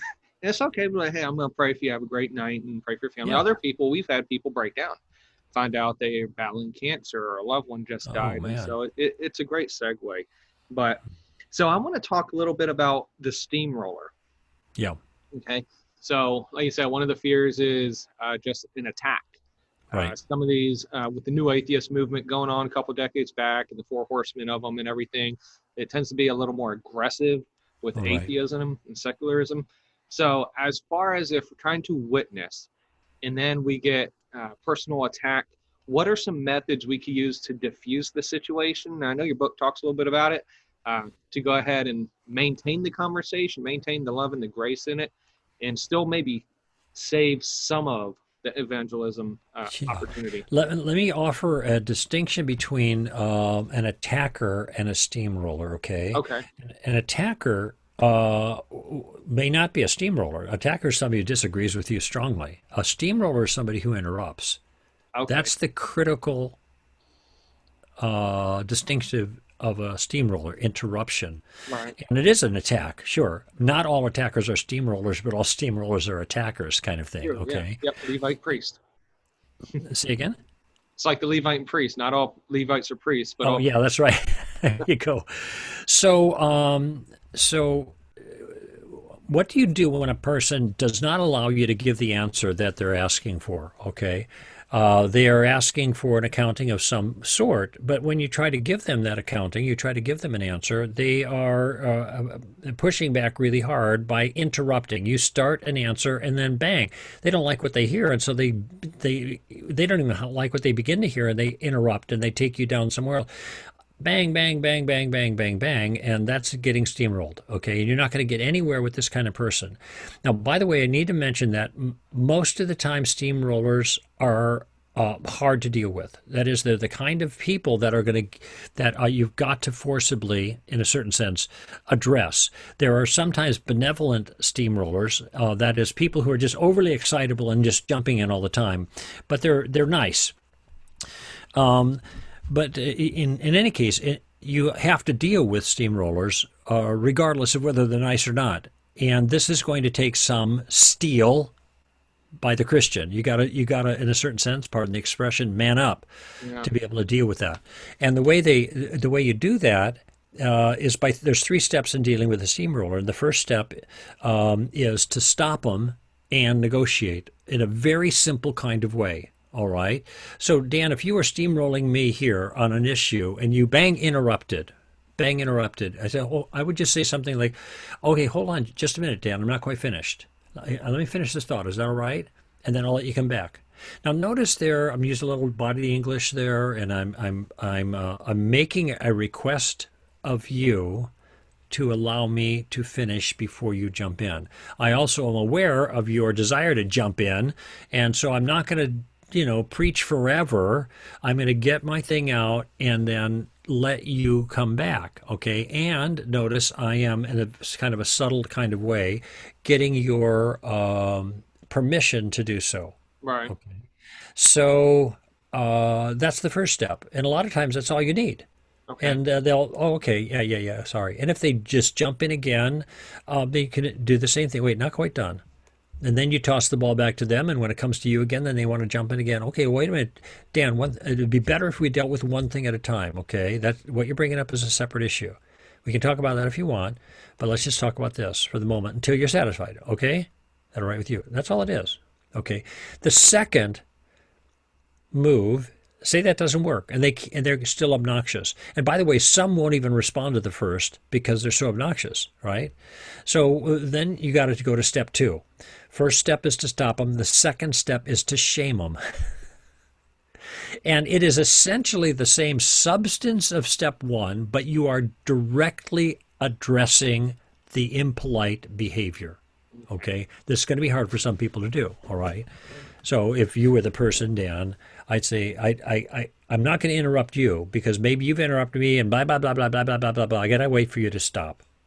And they say, Dan, can I ask you a favor? What's that? Well, you're raising some really important issues, but every single time that I try to respond, you interrupt me. Yeah.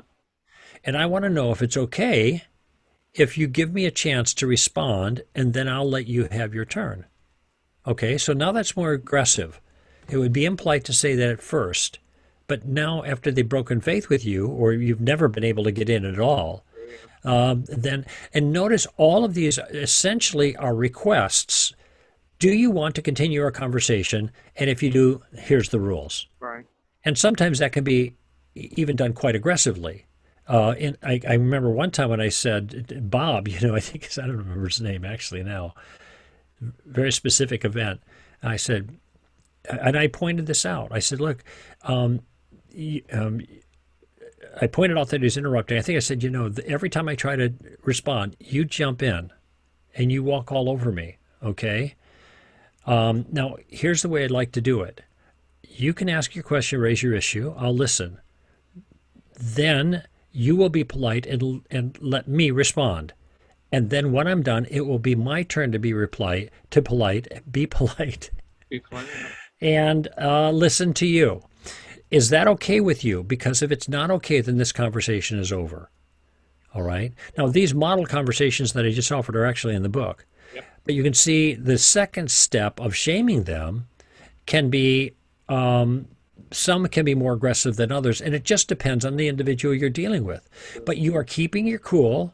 You are not interrupting them. You're not being abusive. You're speaking to them as an adult. And you're saying this is not going to go on this way.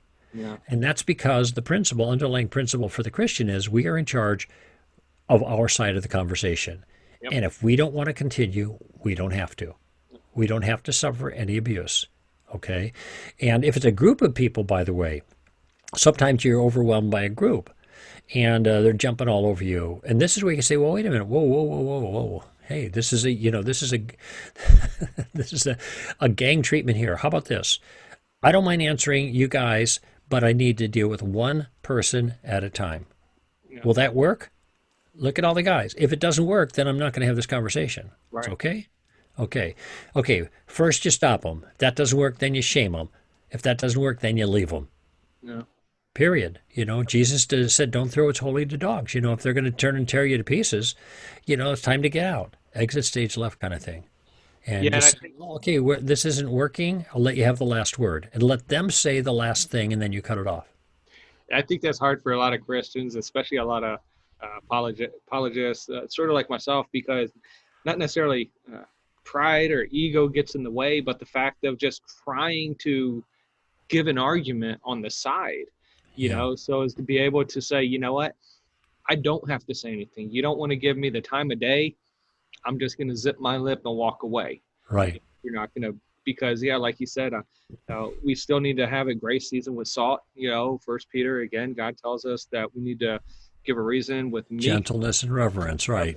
Exactly. Everything. So we're definitely doing a disservice to the kingdom if we do respond and give what they're giving as well. Mm-hmm. So I appreciate you giving that advice as far as that's concerned, because I think a lot of times people are fearful of, oh, well, what if they attack me, or if they've done it before and now I don't want to go ahead and talk again.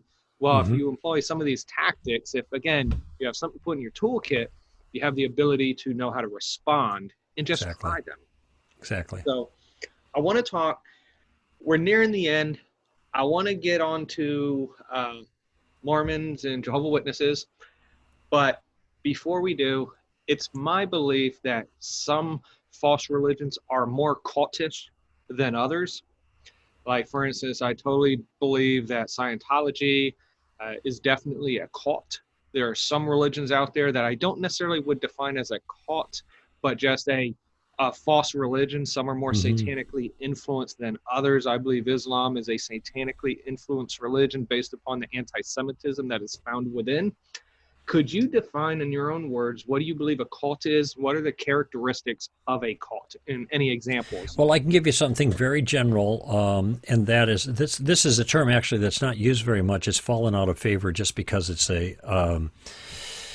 it's not just kind of politically incorrect, but people hear it bad. It's like saying, well, that person's crippled. Well, we don't say that anymore. We say they have a disability, and it also can be misunderstood because you have actually three definitions of cult. One is one use of the word cult is a technical term, a term of art that has to do with certain aspects of any religious activity. So you have the religion of Islam or Hinduism or Christianity, and then you have the cult of worship there. And all that is meant to do is describe the patterns of worship characteristic of that particular religion. So it's completely judgmental or non-negative or anything. It's just referring to the you can have the cult of ISIS, it's just a group of people who do these things to worship ISIS, or whatever.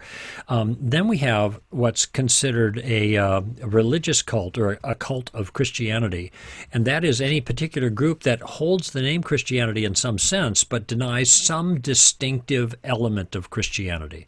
All right, like the deity of Christ or the resurrection or the Trinity or something like that. And in this case, what we have is a group that it might be mistaken for Christianity by people who are not tutored. This would include LDS, our Mormon friends. This would include Jehovah's Witnesses. This would include Christian Scientists. These all use Christian language, but they are really separate religions. They have classically been called cults because of their attempted identification with classical Christianity, even though their religious views are entirely different. And in fact, when it comes to Mormonism, this will shock some people. There is absolutely no kinship theologically in any way, shape, or form between Christianity and Mormonism. I'm just pausing, trying to think, is there any particular doctrine that Mormonism holds to be true that we hold also as Christians? And the answer is no. Well, they believe in heaven? Yeah, but they have a totally different understanding. What about the cross? Yep, different understanding. Salvation? Different. Marriage? Totally different. You know, Jesus? He's a created being. God? There's lots of gods. Oh, so there's no intersection there, and it's been frustrating for me to see Mormons talk as if they're just Christians, because Joseph Smith didn't even believe that, and so that's deceptive coming from people who are committed to morality. So, so the third definition of cult is when you have groups of people that are gathered under a charismatic leader, and compels those people in odd ways, you know, as a power thing going on. And we think of, well, actually, it's not too recently. I'm trying to, in Waco, Texas, there was one, a cult that was going on there, and that ended tragically. And then the one down in Central America or South America, Jim Jones. People ever heard the phrase, well, did you drink the Kool-Aid? You know, that's like the poison. Well, that comes from the Jim Jones thing. Those were cults, even though they had a religious tenor to them. There was not really much kinship or even attempt to identify with Christianity. It was a, let's get away by ourselves in our compounds, and we have the charismatic leader that hears from God, and there are all kinds of abusive behavior that go on behind there. So this is the difficulty is when we have tried to say, well, Mormonism is a cult of Christianity. Then it's that third definition that kind of gets imposed, or people think we're talking about this abusive environment when we're just talking theologically. The fact is, using the second definition, is that Christianity was a cult of Judaism in the first century. Yeah. It was a variation of the standard accepted thing. Now, right. On our theology, we'd say, well, it was real Judaism, and Judaism had changed so drastically there in the first century that they were not in line with God's purposes, which is why they rejected God's Messiah. But I mean, to be fair, this is the way they looked at Christianity, as a cult. Not necessarily aberrant behavior. The Christians were good, but they had aberrant theology based on the standard of the group at the time. Now, I have done, hang on 1 second. So I have done quite a bit of research personally, whether it's research on, you know, the Book of Mormon. Yeah. What I found out is that Marriotts are owned, operated by Mormons. The original individual was a Mormon. So if you're what is operated? I missed that. Marriotts. Oh, the Marriotts. Okay. Hotel. So if you were to go to a Marriott hotel, you look in the nightstand. As long as they've been restocked, you'll find a Gideon Bible and a Book of Mormon. Not this one, because my youth pastor got this one. It has a Pearl Great Price and Doctrines and Covenants. So anytime I go to a Marriott, or a good friend of ours goes to the Marriott, I'm like, hey, bring me a Book of Mormon. Because the Book of Mormons I have, the less ones that are out there in the hands of other people. And just like the Gideons, they want people to take them home, read them, yada, yada, yada. And so the same thing with the Jehovah's Witnesses and the New World Translations, with the old version, the newer version. And then you got the whole aspect of Mary Baker Eddy and Christian Science and all these other things. So it's interesting because when you look into the LDS Church, and I can see the LDS Church in the second and the third definitions that you've mentioned, because when you're looking at contemporary or mainstream Mormonism, you know, they definitely stray from Orthodox Christianity. They don't believe in a biblical Jesus. They believe in three heavens. They believe in outer darkness. But even in their outer darkness view, it's more of a fear tactic still that they don't teach. They believe in Heavenly Father and Jehovah and Jesus being our elder brother. But then when you get into some of the little fringe sects of LDS, because you'll still have fundamental LDS, you'll have the Kingston Clan and some of these polygamous groups. Right. The whole aspect of those is it's a power thing there within those. Yeah, and those can take on cultic dimensions. Yeah. According to the third definition I offered, no question. Yeah, and but this ties into my next question. I want to ask you two different religions, witnessing methodology. I've been fortunate to witness to countless Mormons. Matter of fact, I'm engaged. I had a LDS member send me a friend request on Facebook, and I was like, I don't even know this guy, no mutual friends. And so I sent him a message, and I was like, hey, I think you said this inadvertently. And he was like, oh, well, let's talk. I was like, well, maybe this wasn't inadvertent anymore. So we've been engaged, and we've been talking for like the last week or so. I'm asking him questions. I'm trying to play the role of just getting intel on what he believes. Mm-hmm. A lot of LDS members don't truly know what the LDS church teaches. Yeah, that's one of the things I understand. They don't even understand their own doctrine, which is true with a lot of Christians, which is why they get taken in by groups like this. It is, unfortunately, but once you allow someone to reveal that early LDS apostles taught that as God was, as man is, God once was, and as God is, man may become, and they teach exaltation, some of them's never heard of it, or kolob, whatever the case is.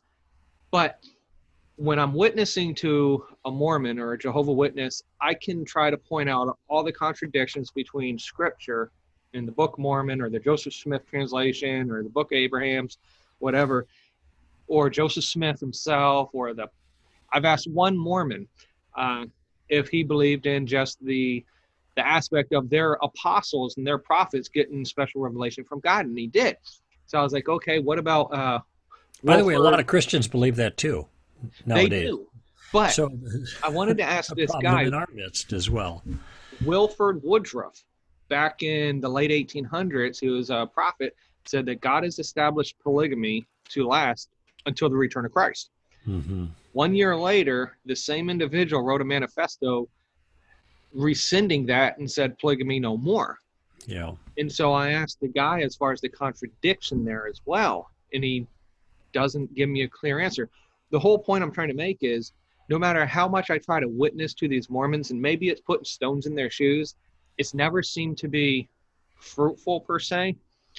What have you witnessed to many Mormons and Jehovah's Witnesses? And if so, what do you think the best way to witness to them? Yeah. Because they don't even understand grace either. Right. Well, that's, by the way, an important observation. And the answer is I have not witnessed a lot to Mormons and Jehovah's Witnesses. Okay. That's just not so much come up on my radar. I have some, but not a lot. And I think with Mormons, I'm just thinking they're a little bit different. I think Mormons are good-hearted people, and they genuinely believe in virtue and virtuous things, and they're trying to do what's right according to their religion. I think Jehovah's Witnesses are more, in a certain sense, significantly misled and are more militant, and all they're doing is knocking on doors and they're checking them off. I don't think they care about people's salvation. I never got this sense at all. So I just think there's a different element there, and so I would rather talk to a Mormon than to a Jehovah's Witness. And what I'd want to do is appeal to the heart concern that they're already manifesting or demonstrating.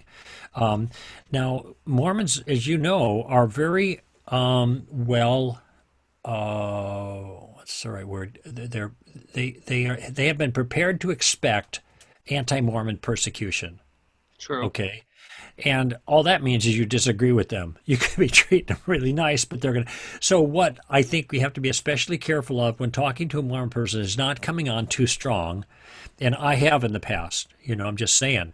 And not coming on too strong. This is why the questions, I think, are really, really good means of navigating in those conversations. Not coming on too strong, not coming on too dogmatic, but drawing them out. Okay, so that's one thing. And our manner has got to be soft and gentle. And you're probably better equipped to answer this question than I am, because you traffic in these particular groups and their theology more than I have. But to me, the key issue in both groups, there's actually two key issues. One is the issue of authority. Mm-hmm. Who gets to say what God says? Right. Okay. And the second key issue is justification. It's the answer to the question, what must I do to be saved? Okay. And so if I were to focus in on one particular thing, I would focus in on the gospel and the grace of God. People do come out of the Jehovah's Witness group and become real Christians. Yep. It's not frequent, and it's a tough nut to crack, and a lot of those people still have a lot of problems afterwards. Yeah. But they do. I have friends that have come out of Jehovah's Witnesses. The way they came out of Jehovah's Witnesses was they learned about God's grace. Yeah. I mean, that's what transformed them. And people do come out of Mormonism. Yep. A lot of times they come out of Mormonism as a reaction to the straitjacket society they find themselves in, and then they go dark. They just leave. And eventually, when they hear about the grace of God, as now non-Mormons, they come back and they embrace the grace of God. But I think it is the grace of God that is the most powerful message for either group, because in neither group is grace a genuinely operative principle. They do not understand grace the way Paul teaches grace, and that's what rescues us. So that's what I would focus in on. That is completely accurate and everything, because when I'm talking to this individual and others like it, they have all the Christian vernacular, they have all the Christian sayings, they claim they read the Christian literature, they claim they believe in grace, but someone had told me this before, and I think I'm going to adopt it more, which is what you pointed out, and part of it's leaving the stone in their shoes, is the fact of showing how they're not a religion of grace. Their grace is completely different, because with their grace is the fact that they're striving to endure to the end. Like I asked this individual, tell me, how do I get saved? How do I get eternal life? What must I do to be saved? Just like the Philippian jailer. Right. And first he talks about, we're all saved. The fact that we're here, we were spirit children up there in heaven. We're here to go ahead and be tested and proved and get one of the three heavens. So essentially, we're all saved. The only outer darkness are for those that had the light of LDS Church and then rejected. Ex-Mormons. Ex-Mormons, in other words. And that itself is manipulative, by the way. And that's where part of it's cultic, in my view, too, with that third definition also. And it's hard to walk that line. Right. But I asked this guy, okay, he pulls out the Articles of Faith in the Book of Mormon. They're actually a pro great price, which talks about you have to repent, have faith, you have to be baptized, you have to endure to the end, you have to give to the temple. I was like, if that's not works, I don't know how you're not going to see it. And so I've just started adopting, just keep talking about the grace, that Jesus makes you free, that all you have to do is look and live. As Moses lifted up the serpent in the wilderness, Christ is lifted up on the cross. Yeah. Romans 4, for him who does not work but believes in a God who justifies the ungodly, to him it's reckoned as righteousness. Right? Exactly. And so it's my prayer that in these moments that, because they're not receiving it then, but maybe it's just that stone in the shoe that they wrestle with in the still of the night at sometimes. So I'm working with, I don't know if you know her, Dr. Lynn Wilder. I think she's author or ministry of Unveiling Mormonism, and she's actually an ex-BYU professor. Mm-hmm. Yeah, I recognize the name. Yeah, working with her, and then another doctor who is part of Ratio Christi, who are both ex-Mormons, and hopefully we're going to have interviews with them coming up too and really get the heart of it. But like you said, it's got to be the grace, because they don't understand grace. But then again, like Jesus says, who do men say that I am? Right. That's the identity, the person and the work of Christ. That's core.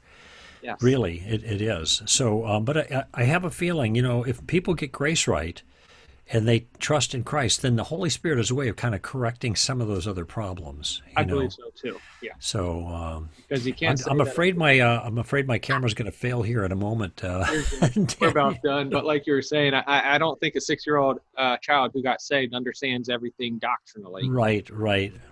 God makes that up. But that was actually the last. The last thing. Is there anything you would like to finish up, say, as we end the interview? Well, I think that I already hinted at this, but things are going to get more difficult for Christians, okay?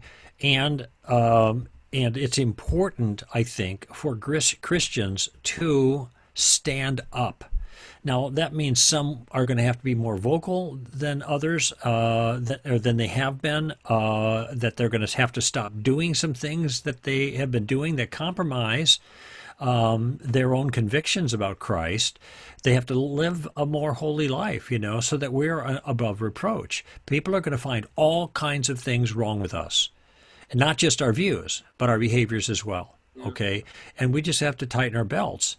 And when I say it's going to get harder, there are some of you who are going to say, in your business, I am in good conscience, I cannot submit to the indoctrination that you are requiring of me, unless you allow me equal time to give a critique, kind of thing.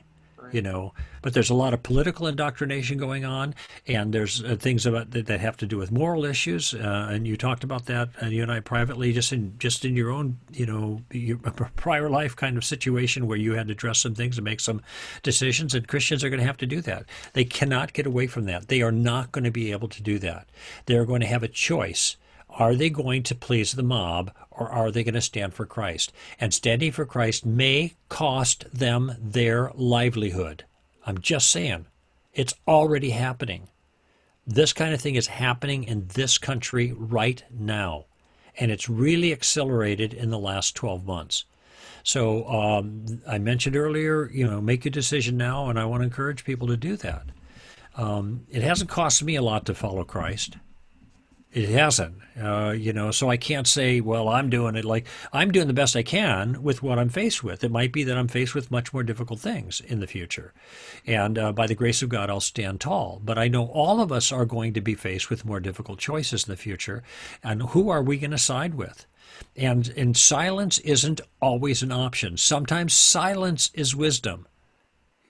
You're going to have to work through those things. But if everybody's silent, I mean, it was Martin Niemöller back in in Germany in the late 30s and early 40s, Lutheran pastor. Many have heard the quote about, well, they came for the Jews and I didn't do anything because I wasn't a Jew, and they came for the gypsies and I didn't do anything because I wasn't a gypsy, and they came for this, they came for that, and then they came for me, and there was nobody left, And so he survived Nachau 5 years. He was a contemporary of, excuse me, of I can't think of his name. The other Lutheran pastor got executed, but well-known guy. I just can't get the name right now. But in any event, these, you never know how bad it's going to get, but I guarantee you it's going to get a lot worse. Yeah. And it may be the soft totalitarianism where it's not the government that's enforcing all this radical political correctness, but it's the culture and all the elements of culture that are doing it. That's what's going on right now. Rod Dreher just published a book called Live Not by Lies, and I'm in the process of reading through that myself. And he's looking at communist countries in the past and talking to former communist dissidents who survived that and how they survived it. And this is, I think, something we're facing more and more now. Christians need to stand tall. He's got practical terms there, but we can't live by lies. We can't affirm lies, and there's a lot of lies that are governing our culture right now. Yep, and it's going to make it difficult, like you said, for Christians to live their Christian convictions and with a message of love. St. Francis of Assisi, who said, no amount of darkness in the world can extinguish the light from a single candle. And we're called to be the light on the hill. And so I just pray that we can all do that and everything else. And you and I are here for our brothers and sisters to help them do that, right? Amen. Well, I thank you for spending your time with us, Greg. I know you're a very busy man. Praying for your rotator cuff thank you. recovery and everything. It's good to see that it's getting healed on schedule and everything. Thank you for Stand to Reason's ministry and everything that you do. Everybody else that's watching, just take everything to heart, take the note, practical evangelism, reach the person, not the culture.